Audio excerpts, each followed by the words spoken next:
Everyone, Jeremy Majors here with Majors Academy Dog Training out of Green Bay, Wisconsin, and this is Thirsty Thursdays, episode 51. It's on a Friday, I know, but the Packers played yesterday at about 7 o'clock, and I didn't think anybody was going to watch, so we decided to move it to Friday. So this is a Q&A where you guys ask me a bunch of questions, and I give you a bunch of answers.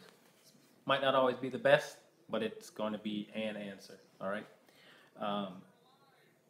Usually we're here every Thursday, 6 p.m. Central Standard Time, but again, the Packers played yesterday and we won. So we're here today to answer some questions. So we are also live on YouTube. Ask questions, ask as many as you like. We're going to be here for until the questions run out, all right? Happy Friday, and cheers. Okay, first question. What are some signs that a dog is stressed from being yelled at?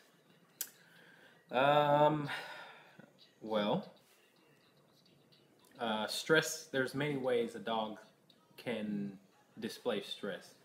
One of them, a quick way, is lip licking. If they're constantly lip licking, they could be stressed. There's a lot of ways. Shaking. If a dog is shaking, they're stressed. If a dog is panting, then they're super stressed. If a dog constantly is sort of just looks like their mind's going 100 miles an hour, that can also be a sign of stress. There's a lot, and those are sort of the general signs, but for the most part, every dog is individual, and they'll express stress in certain specific ways, but those are just general terms. Now, when you start to yell, if the dog shakes or cowers or puts its head down, then that's a sign of stress too. Yawning is another big one. Yawning. Some dogs chew on themselves when they're stressed to the point where they bleed. That's super stress though. That's like crazy anxiety. What else? There's a lot of different things.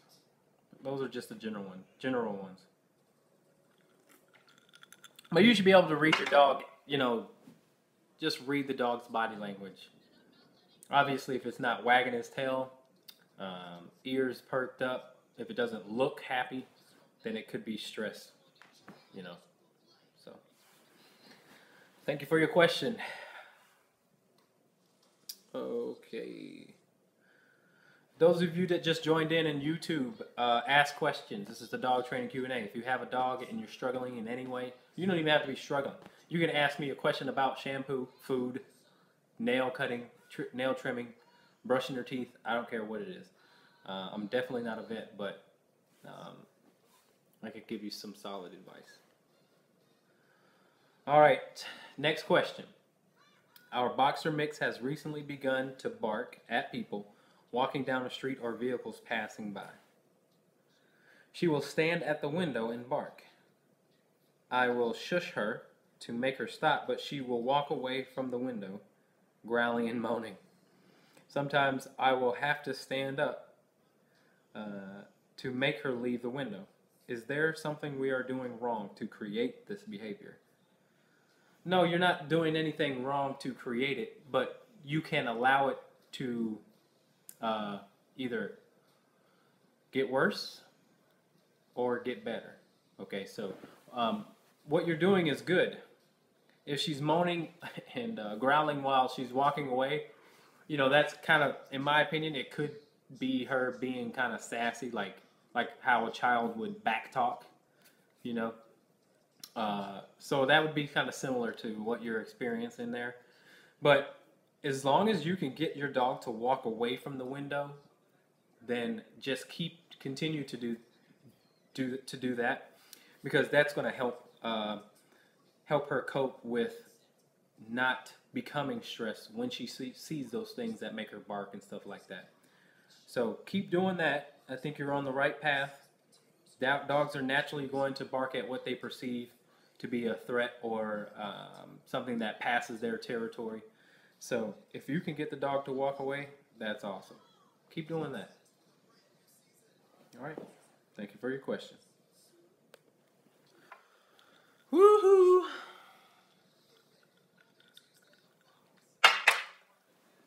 All right.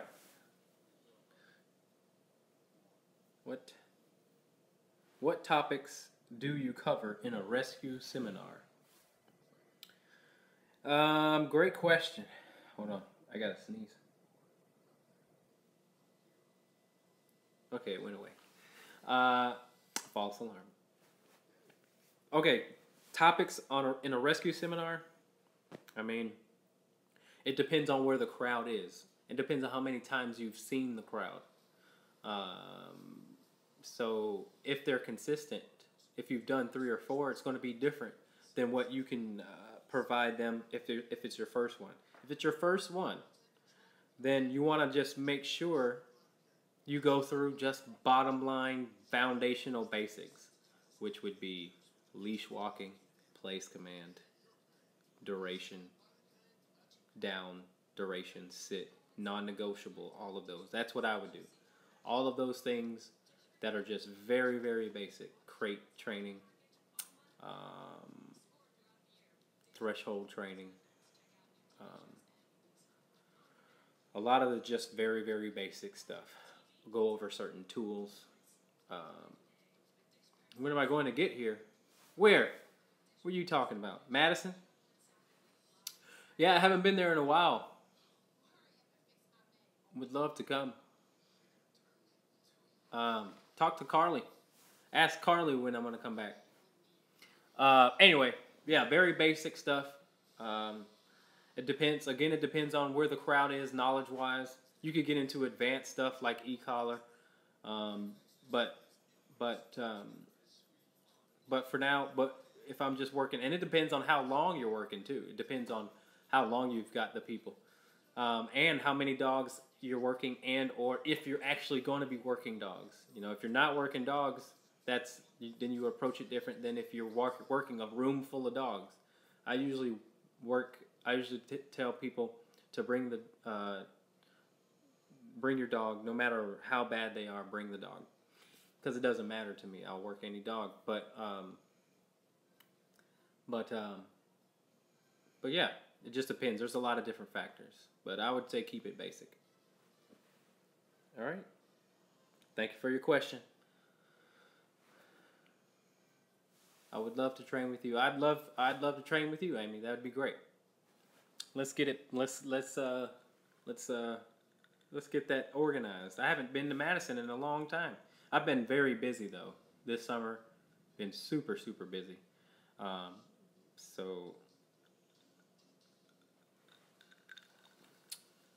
I love that town. When should I reward my dog with a treat? When he doesn't care about treats. Because that's a very, I could talk a lot about the effects of treats when it comes to dog training. Because when you're working with, when you're doing dog behavior or behavior modification, which I'm going to classify as, okay, here's one side, dog training and dog behavior modification. Dog behavior modification, it requires, in my opinion, these things. All the basics: sit, down, stay, come, down, go to your bed. All those things require, in my opinion, require the dog to go through a whole circle of the thought process, which means the dog becomes impatient and starts to refuse, and then working past that to get a dog that is reliable in those, for lack of a better word, commands with duration. Duration is not something that a lot of dog trainers facilitate, because when you start treating your dog, when you start giving treats to your dog, they start to develop a timer. So I challenge you guys to do this, because I was just thinking about this on the way home. Pull out the treat bag and wait until the dog forgets about the treat bag before you give him a treat. And then observe your dog after you give the dog a treat. And see how long it takes to get the dog to go right back to forgetting about the treat or going to lay down and being indifferent. Work the dog until, or don't give the dog until the dog stops doing this. And whatever else pushy behavior it starts to some might bark, some might jump, some might get a little antsy, sit down. They'll try a whole bunch of different stuff. But that's where I don't like treats to take dogs that I'm working, because it gets them in the mindset of, I'm listening for the treat, I'm not listening for you. Okay? And you want the dog to always listen to you primarily. All right? In every situation. So, I'm not saying you can't give your dog treats, but notice, give the dog a command without treats, and then give the dog the same command with treats, and see the difference in behavior of your dog. That's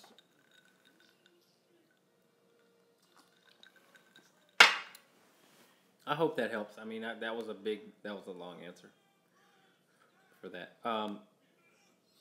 I would say give the dog a treat when it stops thinking about the treat. That's a short answer. Okay. 6-month-old lab is a shop dog. Recently, he has started to really bark and get aggressive to strangers coming in the shop. Put a leash on him. Trust issue. Pet convincer. 6-month-old lab is a shop dog. Does that mean the dog stays in a shop? Okay, we'll assume that that's what that means. Recently, he has started to really bark and get aggressive to strangers coming in the shop. Put a leash on him. Trust issue or pet convincer. Well, I would say yes during the day. I would say place command or keep the dog in a crate until the dog calms down. And then once he calms down, you can bring him back out. You can bring him out on leash. So what the dog is just telling you is that it's just becoming cautious and seeing. The dog also evaluates what barking and aggressive behavior does, if it works or not for them, to see if they're going to do it again. If it gets them a reaction that it normally gets from us. We usually react when a dog does that, to the point where they think it's worth it to do it again. Because dogs won't continue behavior unless they know it works for them in some way. We change somehow. It's a reaction. We're concerned. But the problem is, or the solution should be, if there's nothing the dog needs, then we should ignore the dog. Or at the least, or at the most, give the dog something it doesn't want, like a no, or a correction from a pet convincer, or some adversive tool. But, so yeah, that would be my advice. Keep the dog in the crate. Have a pet convincer with you. And if ignoring doesn't work, then I would say start to use a pet convincer or things like that.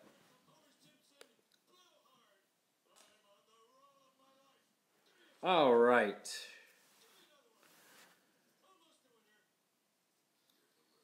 Macklin, I hope I'm pronouncing that right, Bailey. Macklin's been great in his downstay position, but continues to growl as people walk by with his hair standing up. We've been working with socialization with a muzzle, but he's very aggressive in the yard still. Okay, dokie. Well, you know what? Um, I know we worked together in the past. Um, what I can tell you is I think that, when we were working together, we didn't really get to see that. Um, but one of the things I have other people do, and this is something maybe you could try if you haven't already, is have the e-collar on him. When you hear him barking, don't give him something to do. Just correct and say no. Because what a lot of people do once their dog is misbehaving in the backyard, they bring him inside, or like a lot of people, if they have a aggressive dog, or a leash reactive dog, when they pass another dog, they'll sit him, and it's like that's a secondary sort of way to fix it. I want my dogs in the environment and stay in the environment and be corrected in the environment and not be occupied by anything else, because the down may be a way where it's kind of going around the problem, as opposed to allowing him to make the choice to be bad again. You know what I'm saying? So if you haven't tried that, and let me know if you have, because we'll think about something else. But if you haven't tried that, again, the down may be, in his mind, not a way to not deal with it, because he's a very smart dog. I know who you're talking about. And so I would just correct and allow him to, like, not give him anything to do. Just say no. And then he does it again. No, maybe a little higher with the e-collar. And repeat that process instead of giving him a job to do, because he's past that. And he clearly knows what you want too. So if you haven't tried that, try that. And if you have tried that, and that still hasn't worked, then we should set up another private lesson. He mainly rushes people at his fence line, so I should allow him to run forward and correct. I would try that. And I only say that because I deal with a lot of dogs who fence fight, right? With other dogs or other people. And many people's way to deal with that is to bring them inside, or to down them, or to give them a place command, or something like that. But I really truly believe that the dog should have the freedom to mess up again, and then you correct again, as opposed to, in a way, you could also be when you down him, you could be holding him back, sort of. That's just my opinion, because he's a very smart dog. So allow him to mess up multiple times, but speak loudly with the e-collar. All right, that's what I would try. And again, it's nothing. You live right in Green Bay, so if you need me to come visit, I definitely will, and we can figure it out.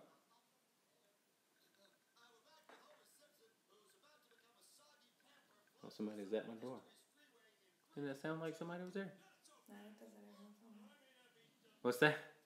It does that every once in a while. What? Like, creep open? yeah. Oh, okay. All right. Thank you for your question. Feel free to ask another one. Let me refresh this page.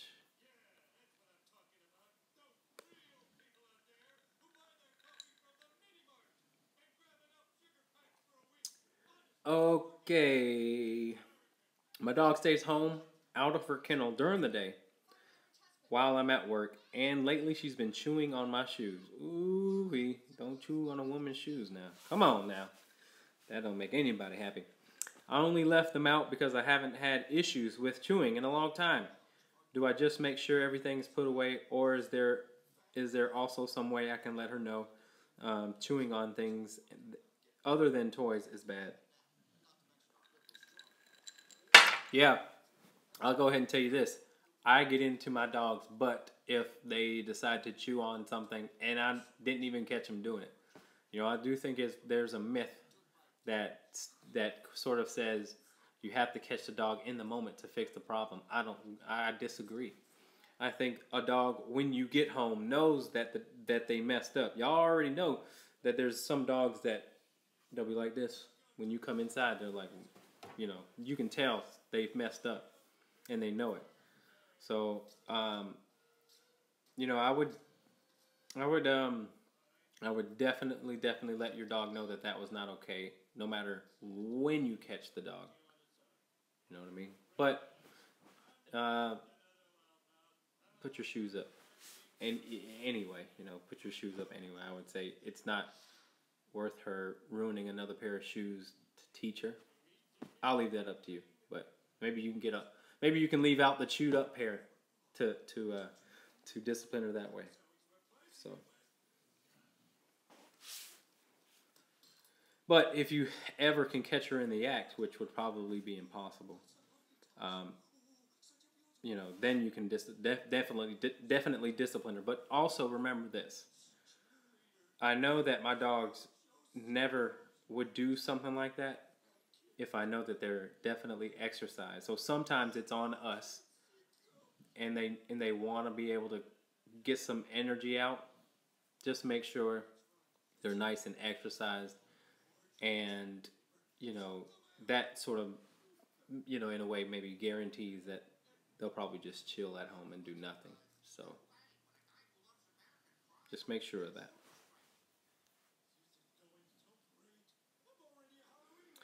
All right, thank you for your question. Do you have any recommendations for getting a dog to use a dog bed / blanket and not tearing it up in the crate? My foster tears them up, and I hate for her to have pressure sores from this. Well, my easy solution to that is you don't get any bedding if you tear it up. Again, just like with the last question, make sure that the dog is exercised mentally and physically. That would help, because sometimes shredding of stuff represents anxiety, pent up energy, and so make sure the dog is not hot too. Some dogs will tear up their stuff if their body temperature is too hot and they don't want to lay on the bedding. So, but also, there are beds, certain materials that dogs won't chew on. Not every dog, just some dogs, and so that could be an option too. I've recently got these crate beds that are kind of, what would you say that material is? It's not nylon. It's that. No. Oh, that's a good idea too, though. You could also, if the crate's big enough, put a corunda bed in there. Dogs still may chew on it, but maybe not. So, but it's the material where if you scratch it, it makes a loud noise. You know what I mean? Like a swishy noise. It's like a foam pad covered Yeah. in nylon. Is it nylon though? Yeah. Yeah, it's like a foam pad covered in nylon. So those are just some suggestions. Do I just say bad, no chewing? Yeah, I would do that. You know what I usually do if they start to do that is I'll make them sleep in a crate. Or I'll crate them, you know, for a couple of days if they do that. Don't know if it's effective, but I'm just getting over the fact that they chewed up my daggum shoes.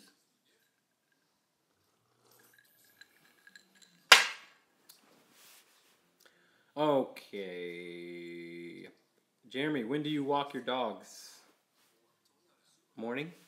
Afternoon? Night? I need a routine, trying to decide. Both. I keep it random. There's no, and I'll tell you why I keep it random. Because I dang sure don't want my dogs acting a fool knowing what we're doing. You know, I really try my best to not build anticipation. So if it's the same routine, some dogs decide to get real excited and antsy and you know, I don't want that. So I'll walk them at night. I'll walk them in the morning. Most of the time it's in the morning. Before I feed them, we'll take a nice long walk and then come back, feed them, and be up for a couple hours, and then I start socializing my training dogs with them. So I also bring a dog that is in for training along that I'm trying to socialize. So, but to answer your question, it doesn't matter whenever I feel like it. I think that's another myth. Dogs need the same thing every day, schedule, routine, this, that, and the other. And I disagree. I don't think dogs need the same thing every day. I think they need the same consistency from you, yeah. But they don't need to be walked the same time, the same this, same that, same. Nope. My dogs hardly get that. I like it that way too. I like to keep it random. Keep them guessing. Keep them on their toes. Okay? Thank you for your question.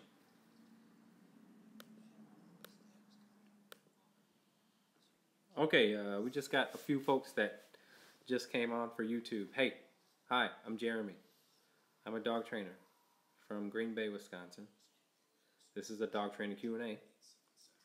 Ask away if you have any questions. Thank you. Okay. Does the ear position go for off leash as well? My female is a jealous dog, and every so often goes after my male dog that almost always draws blood. Ooh. I would say yes. Ear position is very important if you have a dog that's insecure on leash. If you have a dog that's insecure on leash, their ear position will tell you when to be there for them, when to correct, when to intervene their thought process, because their body language is going to convey how they feel before the barking, the lunging, the fighting, the biting. And so when those ears go up, immediately you should be there for the dog and intervene. Because I tell people all the time, we have to cut the fuse before it reaches the bomb. Because once the bomb blows up, it's really hard to reach your dog. So that fuse is lit, meaning the ears go up when that fuse is lit. That's the fuse. Tail goes up too, hackles will go up. Some dogs start to go like that. That's the fuse being lit. Some dogs, you can just tell they're getting ready. Okay, so those are the signs to tell you that that's your moment to intervene in however way works. Then you won't get that blow up. So yes, ears are very important.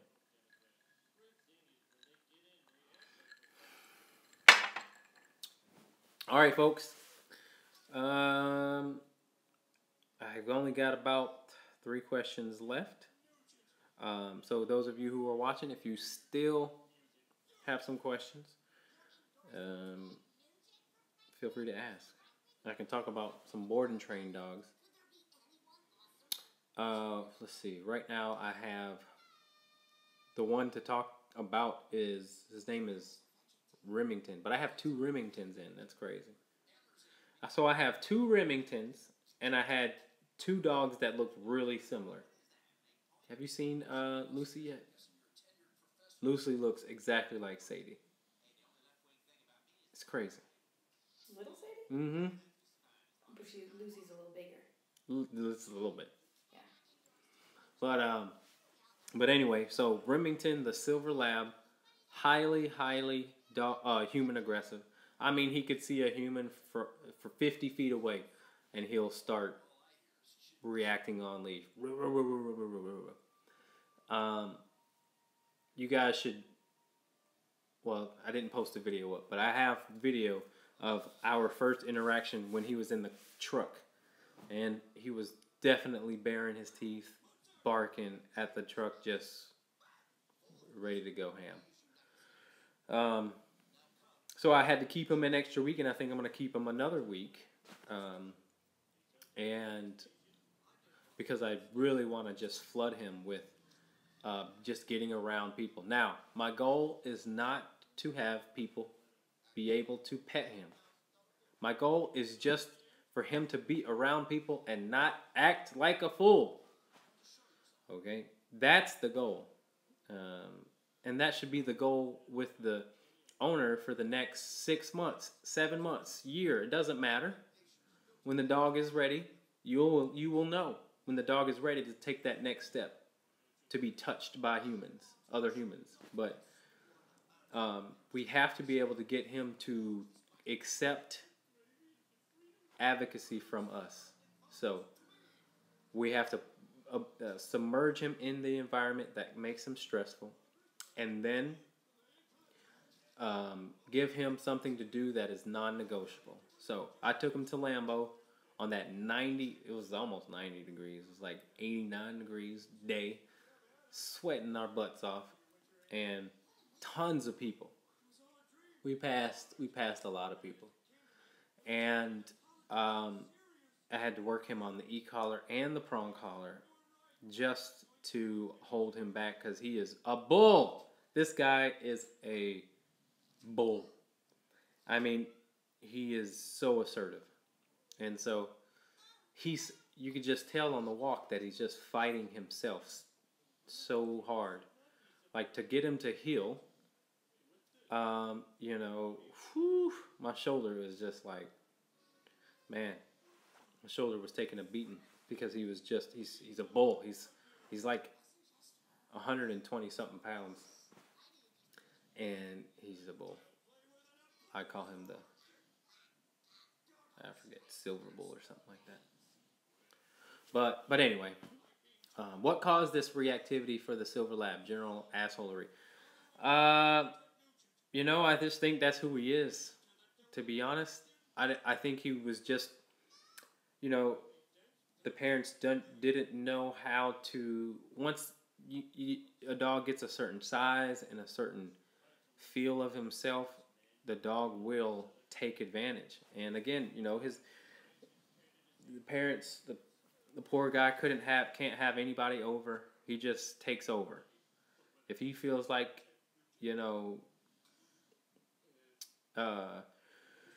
if he feels like he needs to manipulate the situation for his benefit, he will. So I think, in my opinion, there's not a rescue. I don't think it's a rescue.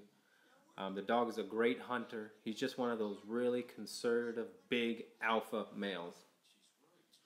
And he gets what he wants. And he's a lot. So, I don't blame anybody for not knowing what to do with that big, massive, pushy dog. Because on one hand, I think people are conflicted on, okay, this is what the dog wants, to be happy. But then that sort of way of thinking gives into also allows that that aggressive behavior to grow. It's like, he's so pushy, I think this is what he wants, so I'm going to provide that because this is who he is. And that, I think, is a very important concept, or I guess concept to realize, is that because the bratty behavior is mistaking for who the dog actually is, right? So in my opinion, the dog is not that's not who the dog is. It's who the dog is allowed to be.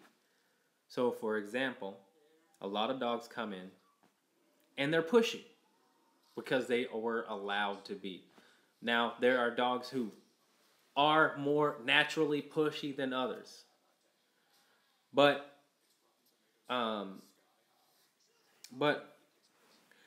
they have never been told no because the parents are concerned that it can make the dog unhappy, it could jeopardize their relationship, or it could make the dog more aggressive or worse. So, so that's what I think. I think there is and I think that there's a lot of that, even with children. I think there's a lot of people give in to what their pushy behavior, but it also could come with that insecurity because no one's ever refused that behavior. Because you don't want to be an asshole to your dog and deprive them of certain things that they want, but it should just be a give and take. You can't just give; you got to also take, which means if I don't want you in my face, I'm not going to pet you. Go away. Simple as that. How many people can actually say go away to your dog if they come to you for petting? Okay, and you can say that that's kind of cold, that's kind of mean, but is it? When I don't feel like petting my dog, I'm not going to. And I'm in a different position because I'm around dogs all the time. You know, it's like, all right. But, and so, especially first-time dog owners, you know, they want the best. They're trying. And so, I can't blame them at all because there's a fine line, and you just got to find that balance. All right? Philip, I got a question. I also wanted to ask if dogs bring me dead animals as a present. I've had 3 birds, a squirrel, and 2 mice, and a rabbit this summer. Yeah, that's pack mentality. That's sort of pack mentality. I think that's really cool. It's kind of disgusting, but it's just a natural thing for dogs to bring home or bring the pack some food. So that's kind of funny. Which one does that? All right, Sadie did very well on her walk tonight. She walked within 3 feet of people and didn't seem to care. We also did off-leash training tonight as well, and she did excellent. What time is the pack walk tomorrow? And could you explain to us how to introduce her to other dogs? Yes. First of all, that's awesome that she did great. She was very receptive to the training and people walking. We took her to Petco. We took her to or PetSmart, I think. Was it Petco or PetSmart? Well, anyway, a pet store with many people and things like that. So, and we had also other handlers take her, and there was no problem. So, the pack walk's at 9. I forgot to post about that. I need to actually do that when I get off here. Sapper is the one who corners them, and Malik. So they work as a team. That's hilarious. That's funny. So yeah, Pack walks at 9. All you guys are invited because I think all of you are past clients. But yeah, pack walks at 9. Hope to see little Sadie there. It'll be good for her. Okay. What is she doing? All right, folks. Let's see. I got time for one more question. If you guys want to ask any more, go ahead. Otherwise, I'm just going to answer one more question from email, and then we'll be good to go. I don't have any plans tonight, though. We're not doing anything, are we? Okay, one more question. My dog barks like crazy at the neighbor dog every time he sees it outside.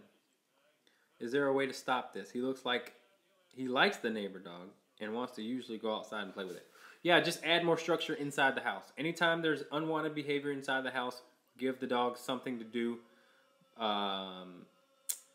besides just giving the dog free roam. So when you give the dog too much freedom, they're allowed to do those naughty behaviors. And if they're doing that, then that just tells you you have to add more structure in the house. So I would cut out a lot of the playing inside the house because that's I do what I want mode. That also comes with barking. That also comes with growling. That also comes with window watching, whatever that means. So more structure in the house. You can do place command. You can put the dog in the crate, which is kind of going around the problem because there's no way that they can mess up to be taught right from wrong. But the best solution is to kind of give them a job to do, which is just go lay down on their bed. And in order to do that, excuse me, there's a video on my YouTube channel called How to Place, and that'll show you how to do that. Also, Philip, I've got a video that I will send you guys as far as introducing her to other dogs. With my dogs, she didn't really like play with them. She kind of just laid around, ignored her. I didn't have her for long enough. You may get a different dog than that because she's still young, but I have a video on just how to introduce dogs to each other, one another. So that's it. That's it, guys. Well, I thank you guys for watching. Give me a thumbs up if you liked it, if it helped. We'll be here next Thursday. We don't have a Packer game on Thursday, so we'll be able to be at our regular time and channel. So check back with us. We'll be here at 6 p.m. Central Standard Time. Again, I appreciate you guys being here on a Friday night. Thank you guys for watching and your questions. And we'll see you next time. Peace.